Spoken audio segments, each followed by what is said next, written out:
Stephen A., how dare you?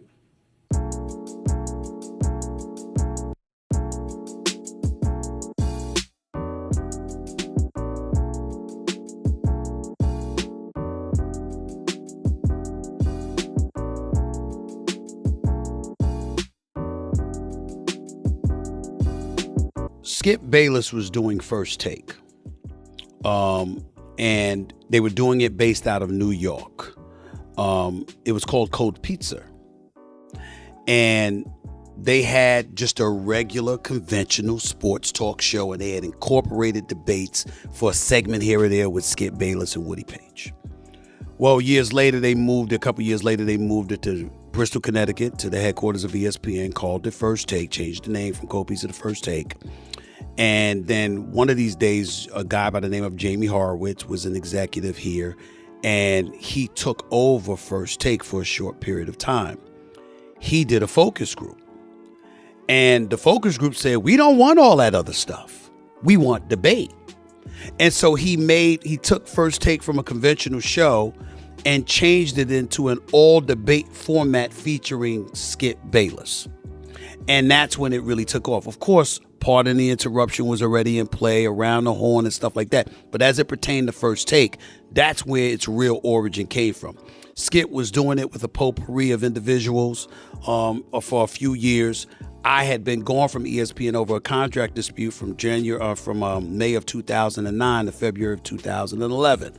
Skip Bayless was doing his thing with First Take, having the two live stews, Jamel Hill, Rob Parker, and various other people debating against him. And then in 2012, they weren't satisfied with the numbers. They weren't satisfied with the ratings, the level of revenue that was being generated. Skip Bayless comes to me in the parking lot on the campus of ESPN in Bristol, Connecticut. And he says, I know you got your plans. You love the NBA. You love being out on the road. You love being in the locker room. But he said, but I need you.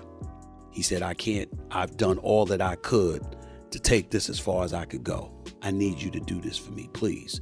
He said, I just need 3 years. He said, I think we'll knock it out the park. I thought about it. Those were clearly my best options. They weren't about to give me my own show or anything like that at the time. I thought about it for a couple of days. I said, all right, I'll do it. 1 month later, we were number one. And we've been number one ever since. And so when it skyrocketed to that point, it was like, oh shit, I didn't see this coming. I knew we'd be successful, but I didn't know we'd skyrocket to the number one morning show. And it happened a month after I arrived, and it's never changed.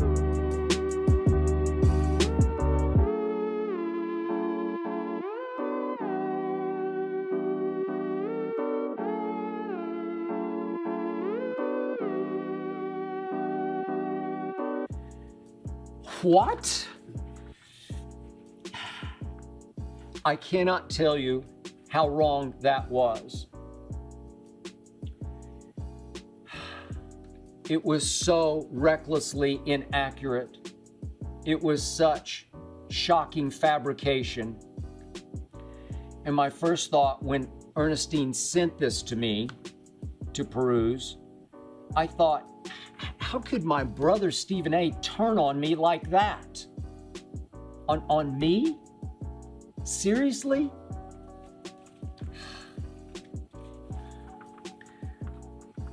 Stephen A. was suggesting that he saved and then made First Take. How can you save and make a show that was already as big a 1 billion to 1 success story as ESPN had ever seen? The ratings and the revenues were impossibly great when Stephen A. joined me in 2012. With Stephen A. as my partner, First Take would never touch the NFL Monday ratings that it hit in 2011, pre-Stephen A.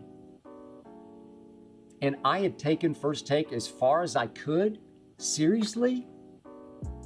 I was just getting started. The rocket had just launched the year before in 2011.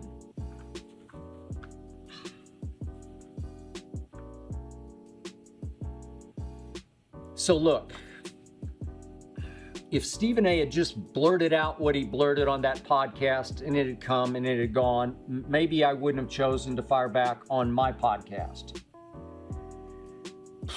But fortunately or unfortunately, the New York Post wrote an entire story about those remarks. Then it seemed like every website from here in LA to New York picked up or reacted to the Post story. And suddenly I was in danger of this fiction becoming fact.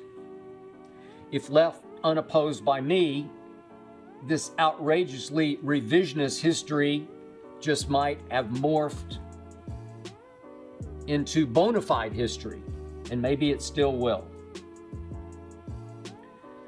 Maybe it still will become part of that public domain, and in the future, I don't know, maybe every time someone goes to write about the all-time amazing success story, the against all odds rise of First Take, they will accept as gospel that Stephen A. saved and made First Take. But trust me, that is utter untruth. To use one of Stephen A.'s favorite words, that is just blasphemy.